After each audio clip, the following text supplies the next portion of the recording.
कोई भी press conference, चाहे हालात कैसे भी क्यों ना हो, क्रोध में नहीं होना चाहिए, आक्रोश में नहीं होना चाहिए। और यह आक्रोश केवल भारतीय जनता पार्टी के इस प्रवक्ता के हृदय में है, ऐसा नहीं है। आज कांग्रेस पार्टी के कुछ कार्यकर्ताओं ने राहुल गांधी के कहने पर जो किया है, उसका आक्रोश आज पूरे हिंदुस्तान के युवाओं में है, जेन जी में है। और मैं बहुत शालीनता के साथ मगर चुने हुए शब्दों के साथ जवाब दूंगा। एक बात ध्यान रहे, यह press conference Bharatiya Janata party बनाम कांग्रेस प्रेस कॉन्फ्रेंस नहीं है। यह प्रेस कॉन्फ्रेंस भारत बनाम उन शक्तियों के खिलाफ है जो भारत के नाम को, भारत की छवि को जानबूझ के एक षड्यंत्र के अंतर्गत धूमिल करना चाहते हैं, उसे मिटाना चाहते हैं। I repeat, this press conference is not a press conference between two political parties of India. This is not a press conference between Bharatiya Janata Party at one side and the Congress Party on the other side. Rather, it is a press conference between the idea of India and those who espouse the idea against India. बंधुगण, आप सभी जानते हैं कि भारतवर्ष में, दिल्ली में एक बहुत बड़ी गतिविधि चल रही है। भारत मंडपम में एआई वर्ल्ड समिट चल रहा है और उसमें आज 4 लोगों की गिरफ्तारी हुई है जो यूथ कांग्रेस के लीडर्स हैं। मैं नाम भी पढ़ता हूं जो गिरफ्तार हुए हैं। कृष्णा हरी, ये यूथ कांग्रेस का नेशनल सेक्रेटरी है। कुंदन यादव, बिहार यूथ कांग्रेस का सचिव। अजय कुमार, उत्तर प्रदेश यूथ कांग्रेस का उपाध्यक्ष है। और नरसिम्हा यादव यूथ कांग्रेस का नेशनल कोऑर्डिनेटर है। मैंने ये 4 नाम और उनका पद इसलिए बताया क्योंकि पद देखिए, कोई सचिव है, कोई अध्यक्ष है। ये छोटे कार्यकर्ता नहीं है, ये बड़े कार्यकर्ता हैं और बड़े पदों पर आसीन कार्यकर्ता हैं कांग्रेस पार्टी के। और ये रैंडमली या इसी प्रकार अंदर घुस गए हो अफरा तफरी में, ऐसा नहीं हुआ है। पूरे रिसर्च के साथ हम यहां आए हैं। इन कार्यकर्ताओं ने अपना रजिस्ट्रेशन कराया।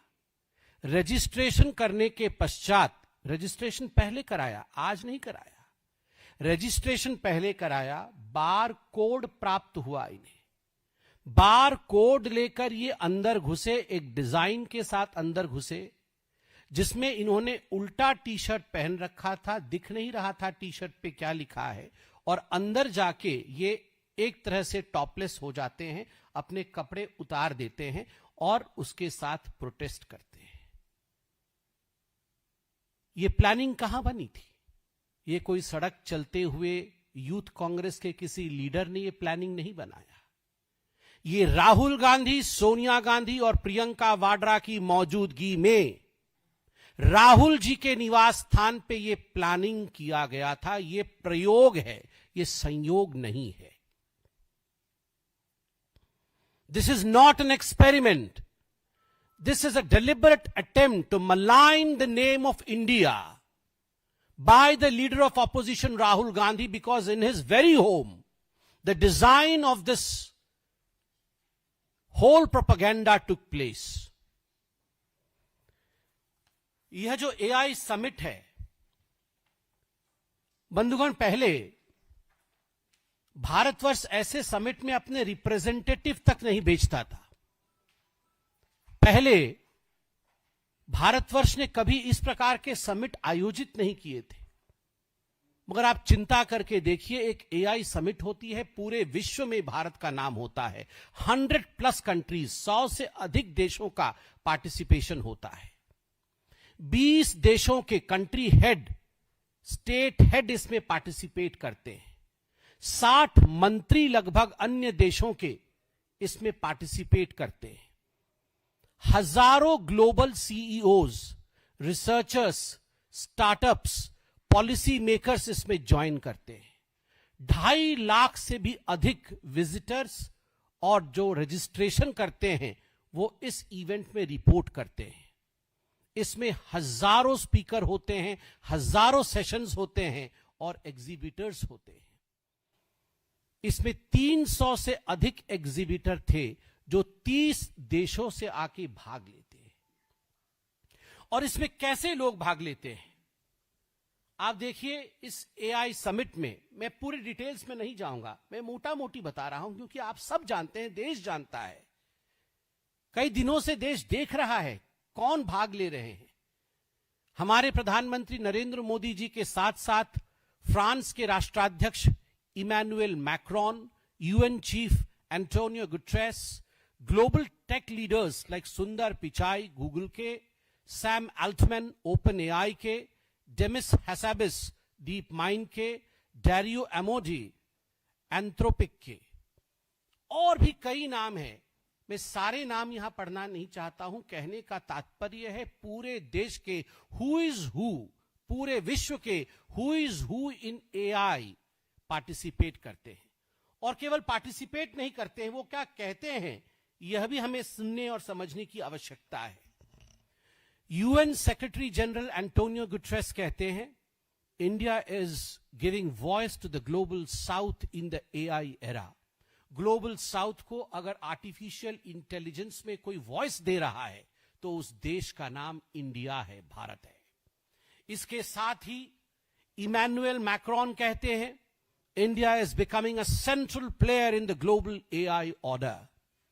पूरे एआई ऑर्डर, विश्व में जो ग्लोबल ऑर्डर है उसमें भारतवर्ष आज केंद्र में स्थापित कर चुका है अपने आप को, ये फ्रांस के राष्ट्राध्यक्ष कहते हैं। सैम अल्टमैन ओपन एआई के, वो क्या कहते हैं, the future of AI must include India at its core. जो भविष्य है एआई का वो भारतवर्ष को मध्य में उसे रखना पड़ेगा। आज भारतवर्ष इतना इंपॉर्टेंट है। माइक्रोसॉफ्ट की लीडरशिप ब्रैड स्मिथ, जो इंडिया लीडरशिप है उनकी, उन्होंने क्या कहा, India will be one of the world's biggest AI talent engines, one of the biggest talent engines of AI. मेरे पास और बहुत सारे ऐसे बड़े बड़े, फॉर एग्जाम्पल अलेक्जेंडर वैंग जो मेटा के चीफ एआई ऑफिसर है, in India we can scale personal super intelligence very fast. सारे अध्यक्षों ने क्या कहा, सारे सीईओज ने क्या कहा, इसका पूरा का पूरा अंकन मेरे पास है। I have the script of most of the top leaders and the CEOs of the world who participated in the AI summit in Bharat Mandapam, and what they said about India. They said about India that India is the core. India has the possibility. India has the potential. India is doing fantastically well. यह सब पूरे विश्व का कहना था, मगर राहुल गांधी और Congress party, the traitors of the highest order, देश के सबसे बड़े गद्दार, रंग में भंग डालना इनका काम है। जहां देश आगे बढ़ेगा, जहां देश में खुशियों की रंग छाएगी, वहां वो भंग जरूर डालेंगे। ये गद्दार है। ऑपरेशन सिंदूर होगा, प्रश्न उठाया जाएगा। पाकिस्तान का गुणगान होगा, हिंदुस्तान की कमी निकाली जाएगी। एयर स्ट्राइक होगा, हिंदुस्तान को धिक्कार कहेंगे और पाकिस्तान का जय जयकार करेंगे ये राहुल गांधी। और जब सर्जिकल स्ट्राइक होगा तो यही वो गद्दार है जो खून की दलाली कहता है और पूरे विश्व में भारतवर्ष को अपमानित और बदनाम करने का प्रयास करता है। यही वो गद्दार है। He is the traitor who goes to foreign land, sits there in a seminar and says that the ruling dispensation of India is backed by an organization which is equal to Muslim terrorist organization. Boko Haram जो terrorist organization है, Islamist terrorist organization, उसके बराबर है। अगर ये गद्दारी नहीं है तो गद्दारी की डेफिनेशन क्या है? If this is not what traitors are, if this is not what traitorship means, what is the meaning of a traitor? Please tell me. Congress के लिए मेरे पास केवल 3 शब्द हैं। कांग्रेस के लिए मेरे पास केवल 3 शब्द हैं: topless, brainless, shameless. Today they went topless, brainless. कहां पर पार्टी के लिए प्रदर्शन करना चाहिए और कहां देश की गतिविधि चल रही है, प्रदर्शन नहीं करना चाहिए, इतना भी सोच नहीं है, इतनी भी मस्तिष्क में स्थान नहीं है, इतना विवेक नहीं है कांग्रेस के पास कि ये जो एआई की समिट चल रही है, ये बीजेपी का समिट नहीं है, ये बीजेपी की राष्ट्रीय कार्यकारिणी नहीं है, ये एआई समिट है पूरे विश्व का। वहां we should not go topless, वहां प्रोटेस्ट नहीं होता है। Topless, brainless and shameless. बहुत भारी पड़ेगा। जेन जी कभी भी कांग्रेस पार्टी को माफ नहीं करेगी। याद करिए वो तस्वीर। मैं तमाम जेन जी को कहूंगा, आज अपने हाथ में अपना आईफोन लीजिए, अपना एंड्रॉइड फोन लीजिए और गूगल करके देखिए नेहरू, एडवीना एंड स्नेक। आप देखेंगे एडवीना माउंटबेटन को खड़ा करके, अंग्रेजों को खड़ा करके पंडित नेहरू सपेरों के साथ हिंदुस्तान को सपेरों का देश बता रहे हैं कि देखो ये सांप का खेल होता है, ये हिंदुस्तान है, ये सपेरों का देश है, this is the country of snake charmers. और हंस रहे हैं नेहरू। राहुल गांधी जी ने आज एग्जैक्टली वही किया है जो नेहरू ने किया था। नेहरू ने कहा था ये सपेरों का देश है, और आज राहुल गांधी ने हमारे युवाओं के स्टार्टअप्स को, हमारे युवाओं के आर्टिफिशियल इंटेलिजेंस के इंडस्ट्री को, हमारे युवाओं के परफॉर्मेंस को नकारा है इस प्रोटेस्ट के माध्यम से। Both Nehru and Rahul Gandhi had done to India and are doing to India, which is nothing but treachery. Vulgar thoughts and vulgar gestures don't make you a great party. Vulgar gestures और vulgar thoughts से कोई party बड़ी नहीं हो सकती है. It doesn't make you a big party. मुझे तो बड़े दुख के साथ कहना पड़ रहा है कि जिस प्रकार की आज गतिविधि हुई है, पूरा विश्व देख रहा होगा, पूरा विश्व सोच रहा होगा कि आखिर किस प्रकार की ये पॉलिटिकल पार्टी है। प्रधानमंत्री के लिए मैं सुन रहा था, कॉम्प्रोमाइज्ड पीएम करके अंदर घुस रहे थे लोग। कौन कॉम्प्रोमाइज्ड है? सारे के सारे लीडर जिनके बेल पे बाहर है, मुचलके पे बाहर है, 5,000 रुपए के मुचलके पे मां बेटे बाहर है नेशनल हेराल्ड केस में। कौन कॉम्प्रोमाइज्ड है? जिस राहुल गांधी के ऊपर इस देश के एक सम्मानित अदालत पर नागरिकता पे के प्रश्न को लेकर केस चल रहा है कि वो भारत के नागरिक है कि नहीं। मुझे तो पूरा शक है अब इस घटना के पश्चात कि वास्तविक रूप में ये केस जब कंक्लूड होगा तो क्या धमाका होगा। वास्तविक रूप में वो इस देश के नागरिक के तरह तो बिहेव नहीं कर रहे हैं। Rahul Gandhi is not behaving as the citizen of this country, and there is a case going on in one of the courts of India where Rahul Gandhi is to prove that he is an Indian, because किसी petitioner ने ये petition डाला है कि वो हमारे देश के नागरिक नहीं है। तथ्यों के साथ डाला है, ऐसा बोला जा रहा है, मीडिया ने बोला है। और मीडिया के साथ ही शायद आप देखे नहीं होंगे, मुझे लगता है आप लोग जरा एक्स पे देख ले, यूथ कांग्रेस ने ट्वीट किया है और बताया है कि जिस देश की मीडिया भी कॉम्प्रोमाइज्ड हो, हम और क्या कर सकते हैं, हमें भारत मंडपम में नंगा होना ही पड़ेगा। वो आपको भी कॉम्प्रोमाइज बता रही है।